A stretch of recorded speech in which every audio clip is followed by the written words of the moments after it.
Did you kill 13 people? It would be improper for me to comment on my LA convictions and on my pending case here in San Francisco Why? because of my appeals. Are you appealing these because you say you're innocent?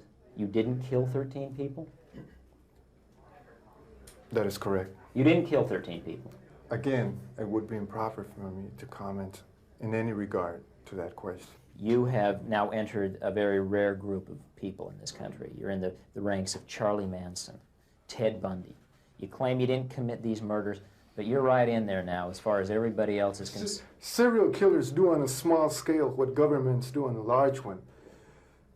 They are a product of the times, and these are bloodthirsty times. Even psychopaths have emotions if you dig deep enough, but then again, maybe they don't. Do you have emotions, Richard? No comment. A lo largo de los años, el mundo del entretenimiento nos ha deleitado con múltiples productos en donde algún asesino serial está involucrado, y no podemos evitar terminar encantados. Sin embargo, no muchos se dan cuenta del porqué de esta fascinación. En este análisis hablaremos no solo de You, sino que también de los asesinos.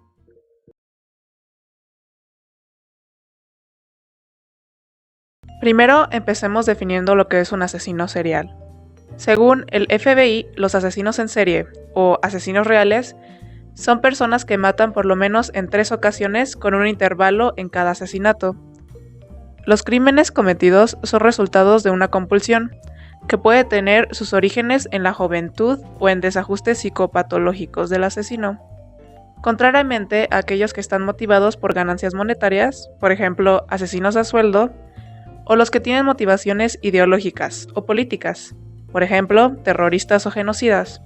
El término fue presumiblemente puesto por el agente Robert Ressler en el año 1970, pero no tuvo gran exposición en la cultura popular hasta la masiva popularidad que obtuvieron los crímenes de Ted Bundy y David Berkowitz a mediados de esa época.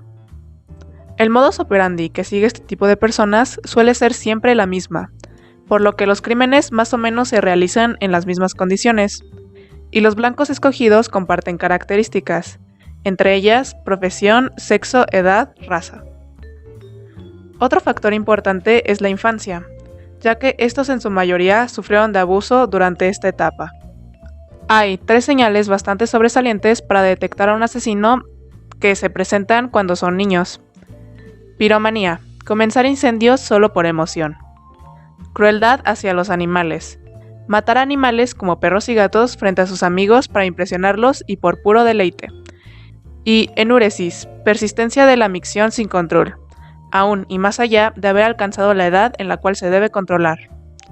Para finalizar con el tema, quisiera resaltar lo difícil que es atrapar a este tipo de criminales, ya que su forma de actuar es bastante organizada. Procuran no dejar cabos sueltos. Entonces, lo que generalmente hace la policía en este tipo de casos es contratar a un psiquiatra, que permita trazar un perfil basado en las diferentes evidencias del caso. Este perfil es utilizado tanto para atrapar al delincuente como prevenir un ataque.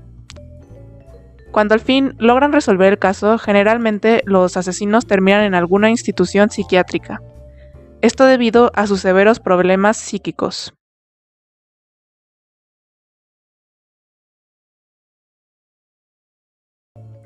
El interés que se tiene hacia el crimen y los asesinos en serie ha ido aumentando considerablemente en los últimos años, a tal punto de convertirse en algo omnipresente en la cultura popular, siendo Jack el Destripador uno de los principales causantes de esto. El asesino en serie nombrado por muchos como el más famoso de todos. Tal vez su fama se debe a que jamás fue atrapado. Fue inmortalizado con múltiples licencias artísticas en diferentes ámbitos del entretenimiento, ya sean novelas, cómics, películas, series de televisión, canciones, etc. Incluso hay visitas guiadas por los lugares donde cometió sus crímenes que atraen a miles de personas. En 2014, más de 70 millones descargaron el podcast de 12 partes Serials, que investigó el asesinato en 1999 de Jaime Lee, una colegiada de 17 años de Baltimore, Maryland, Estados Unidos. Anteriormente, ningún podcast había superado las 5 millones de descargas. En 2016, el Museo de Londres expuso una colección de 600 objetos provenientes de los archivos criminales de la policía. Nunca antes se había vendido tantas entradas con anticipación en el museo. Moviéndonos a Washington, una de las principales atracciones turísticas, antes de su cierre en septiembre del 2016, era el Museo del Crimen, en donde se mostraban trajes como el del payaso asesino, que también es llamado por muchos como Pogo.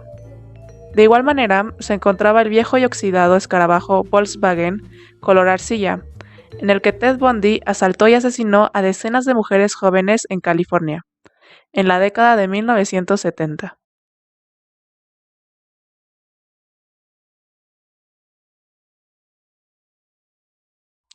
Mientras estaba investigando sobre el tema, un artículo me llamó bastante la atención.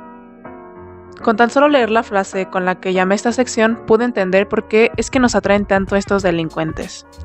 La cuestión es que muchos recurren a la palabra monstruo o perverso para describir a los asesinos. Los tratamos como si fueran de otra especie completamente diferente, mientras que la realidad es muy distinta. Todos somos capaces de matar. Esto es asegurado por Julia Shaw, una psicóloga criminalista nacida en Alemania, pero afincada en Londres, que lleva años explorando los rincones más oscuros de la mente humana. Sé que lo dicho anteriormente puede sonar raro o incluso sorprender a muchos, pero déjenme explicarme. Los humanos han matado desde hace millones de años. Existen miles de ejemplos. Tenemos a las bacterias que eliminamos para no traer una enfermedad, las plantas y animales que usamos para alimentarnos. En tiempos antiguos matábamos cuando nos sentíamos amenazados o con fin de ganar algo. Con lo dicho, ¿estamos todos rodeados de posibles asesinos? Pues ciertamente a todos nos falta tener una mala decisión o desliz para cruzar la delgada línea. Sin embargo, no significa que todos podamos actuar de maneras extremas. Simplemente somos capaces de causar gran dolor a los demás.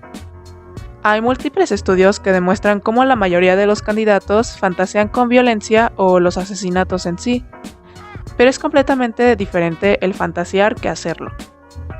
Muchos de estos pensamientos son completamente normales. De hecho, la gran parte de gente que tiene esta forma de pensar se da cuenta que en realidad no quiere realizar esas acciones cuando la gravedad del asunto es bastante grave. Y así llegamos a un tema muy importante, la fascinación que se tiene a los asesinos. Sí, existen muchos ejemplos de asesinos que reciben cartas de amor cuando están en prisión, o también en redes sociales podemos encontrarnos con gente que simpatiza con estos criminales. ¿Por qué? Puesto de una manera simple, creo que es porque este tipo de gente se caracteriza por tener buen físico, ser agradable, encantadora, elocuente, inteligente y sobre todo, buenos manipuladores. Siendo esto un factor muy importante del por qué varias personas caen en sus redes. Logran esto con unas bonitas palabras y una encantadora sonrisa. Que estoy segura de que aún hay muchas razones que no muchos mencionan. Tenemos el inevitable goce hacia el sufrimiento, siendo un ejemplo el alivio que tenemos cuando alguno de nuestros colegas no triunfa. Lo bueno es que este sentimiento se presenta en contadas ocasiones, pero la cuestión es que ahí está y siempre estará. Contamos con una extraña relación con ese lado oscuro. No podemos evitar sentir atracción o interés a este tipo de temas, y la prueba es las millones de visitas que reciben los videos de YouTube de misterio, o los ya mencionados medios de entretenimiento que han explotado este tema.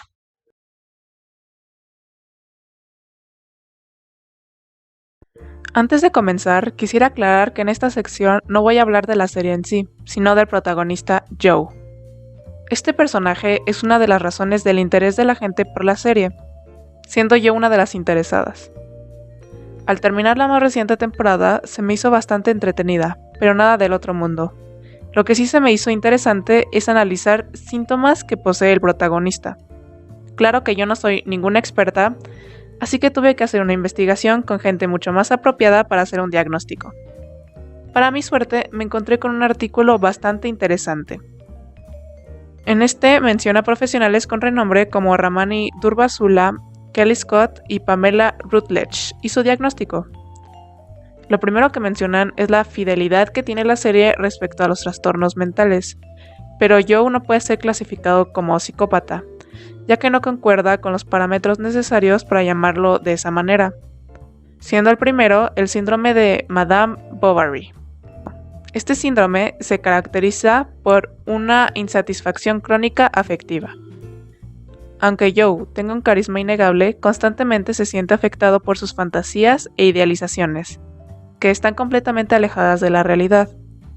Todo esto provoca sentimientos incontrolables. Probablemente este síndrome comenzó desde la infancia, como muchos otros.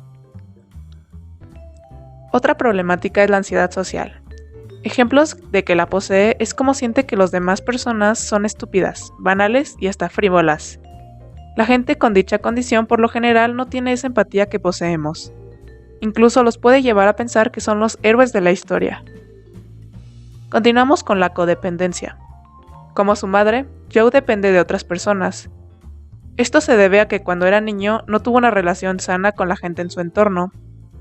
Algunos síntomas son la dificultad de manejo de emociones, amigabilidad, irritabilidad y la negación de ser parte de reuniones convencionales. Por último, quisiera terminar con su condición primaria y la causa de muchos de sus problemas, el narcisismo, caracterizado por un sentido exagerado de prepotencia, exagerar los logros y los talentos, estar preocupado por fantasías acerca del éxito, el poder, la brillantez, la belleza o la pareja perfecta, entre otros. En cualquier caso, hay que aclarar que la gente que posee los mismos padecimientos no tienen que actuar o reaccionar de la misma manera. También que los diagnósticos no son exactos hasta que el especialista pueda tratar con el paciente cara a cara. En conclusión, espero que les haya servido el video para entender a Joe y los asesinos. Sé que probablemente me faltaron muchísimos puntos para entender por completo a este personaje, y en parte ese es su encanto, lo complejo que puede llegar a ser. No solo este personaje, también todo este mundo de la mente humana que, en mi opinión, es de lo más fascinante. Por último, quisiera recomendarles el canal de BC Pelis, donde podrán encontrar muchísimo contenido de series y películas bastante interesantes. Les dejo el link en la descripción.